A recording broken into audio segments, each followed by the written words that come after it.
May posibilidad na palitin ng Magnolia Hotshots ang kanilang import na si Nuni Amat, dahil sa kanyang performance at sa mga pangangailangan ng koponan.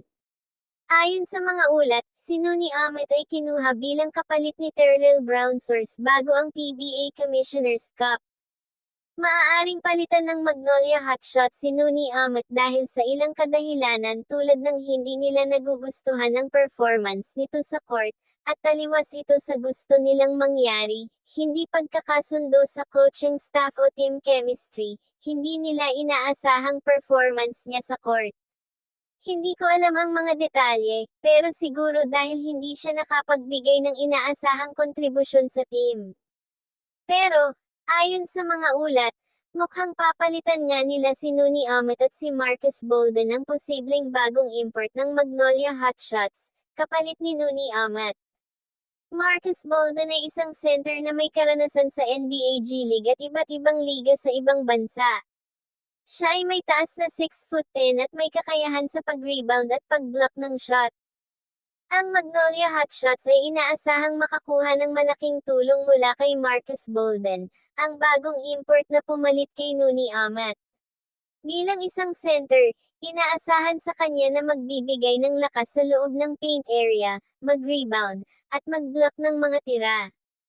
Sa kanyang karanasan sa NBA G League at iba't ibang liga sa ibang bansa, inaasahan ng Magnolia Hotshots na makapagbigay siya ng agarang epekto sa team at inaasahang makakatulong sa pagkuha ng mga rebound at pagdepensa sa loob.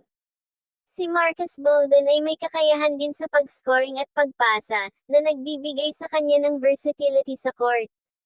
Ang kanyang karanasan sa iba't ibang liga ay inaasahang makakatulong sa kanya na umangkop sa estilo ng PBA. Si Marcus Bolden ay huling naglaro para sa Santa Cruz Warriors ng NBA G League. Siya ay may average na 15.6 points, 8.1 rebounds, at 1.0 assists sa NBA G League para sa 2025 hanggang 2026 season. Siya ay naglaro ng 34 games para sa Santa Cruz Warriors, na may shooting percentage na 49% mula sa field, 39% mula sa 3-point line, at 76% mula sa free throw line. Ang mga fans ng Magnolia Hotshots ay malamang na magiging excited sa pagdating ni Marcus Bolden bilang bagong import, kapalit ni Nuni Amat. Ayon sa mga ulat, ang PBA ay inaasahang magbibigay ng suporta sa Magnolia Hotshots sa kanilang paghahanda para sa Commissioner's Cup.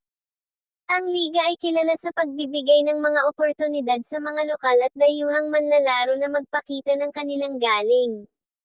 Ang pagpapalit-import ng Magnolia Hotshots ay isang malaking balita sa PBA. Ang pagdating ni Marcus Bolden ay inaasahang magpapalakas sa team at magbibigay ng bagong sigla sa kanilang laro. Ang mga fans ng Magnolia ay tiyak na excited na makita kung paano siya magpe-perform sa court. Ang pagkuha kay Marcus Bolden ay isang malaking hakbang para sa Magnolia Hotshots. Kung magiging successful siya, baka makatulong ito sa team na makamit ang kanilang mga layunin sa PBA Commissioner's Cup. Ang pagdibo ni Marcus Bolden ay isang malaking kaganapan para sa Magnolia Hotshots at sa PBA.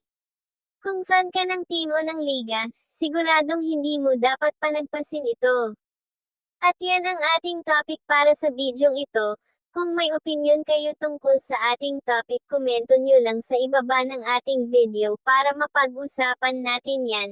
At kung umabot ka naman dito, paki-subscribe mo naman ang ating channel para updated ka sa mga bagong upload natin dito. Yun lamang po at maraming salamat po sa inyo.